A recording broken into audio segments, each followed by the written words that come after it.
Gareth and I have come across a herd of buffalo at Charleston North Crossing, one of the favoured areas where herds of buffalo come down to drink and wallow in the Sand River.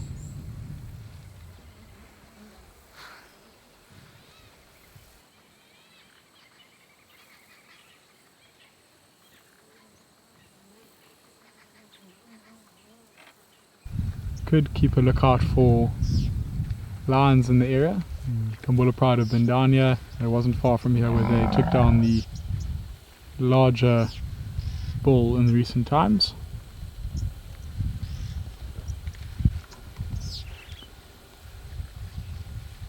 You can see the female buffalo here with a broken horn. She could have lost it in a altercation with another female or even a male.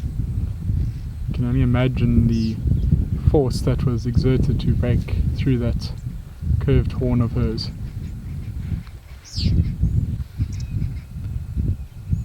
So within these large herds of buffalo will be dominant males or breeding males that will attempt to court females and mate with them.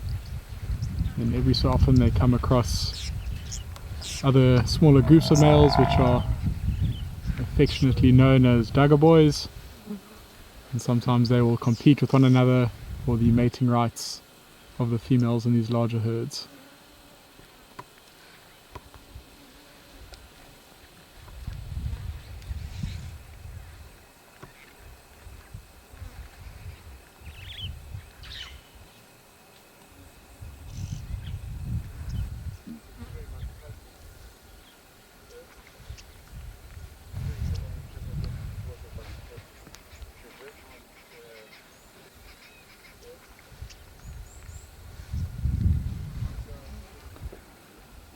If we have a look at this male here, you can see the lighter grey skin coloration coming through.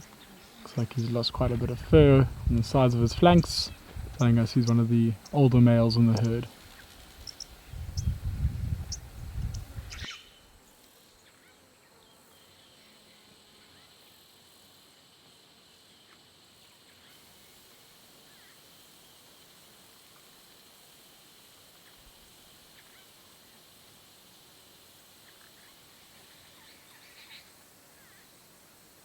What this male lion is doing is a behaviour called phlegm grimacing. So where that female's just urinated, he's testing the urine through his organ of Jacobson. It's an organ that sits in the roof of his mouth, and through that organ he's able to decipher if that female is an estrus and if she's ready to mate. Now he's going to scent mark on top of it, establishing his dominance. In the animal kingdom, the majority of the communication between males and females, especially during the time of the reproductive time, will be communicated through the olfactory system, so through senses of taste or sense of smell. And that is how they are able to establish when it is ready for the females to begin mating. And during that time the males will stick very close to the females. The female got up and moved away. It wasn't long after the male also got up and followed right behind her.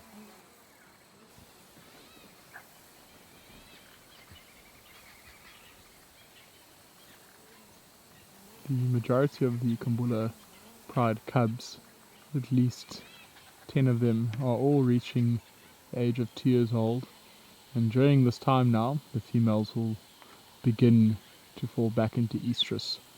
So that is probably why the males are staying very close to them, in the hope that one of them will be entering estrus soon and they'll begin mating with them again.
We saw it in a previous episode that one of the females was off by herself, and we got very excited when we saw her potentially looking for new den sites. So she was going into very dense thickets along the river, previous areas where we know that they have kept their cubs in the past, and it's starting to create some excitement amongst us that maybe in the next 3 or so months one of these lionesses will begin to exclude themselves from the pride for a short period. So the lioness will go off by herself to give birth to her little litter of cubs, and in that time she will keep them in a den, thicket or a rocky outcrop.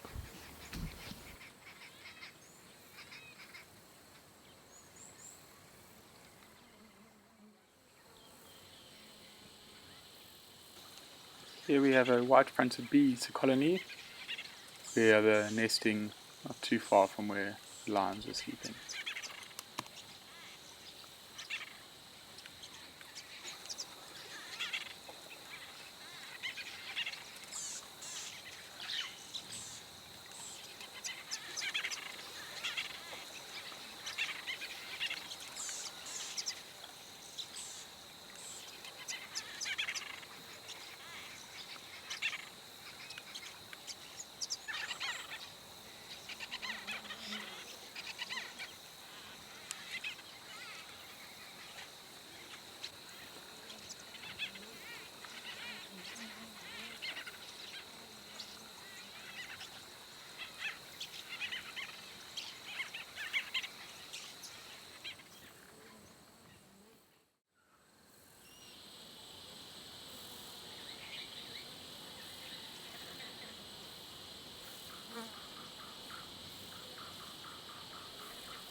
Gareth and I have come across a hyena den, one of the older den sites that have been used.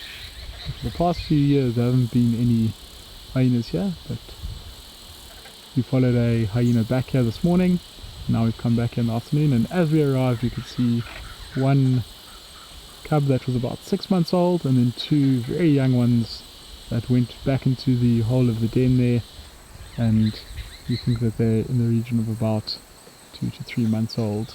Pitch black is their colour, and we are probably going to be coming back here sometime in the near future.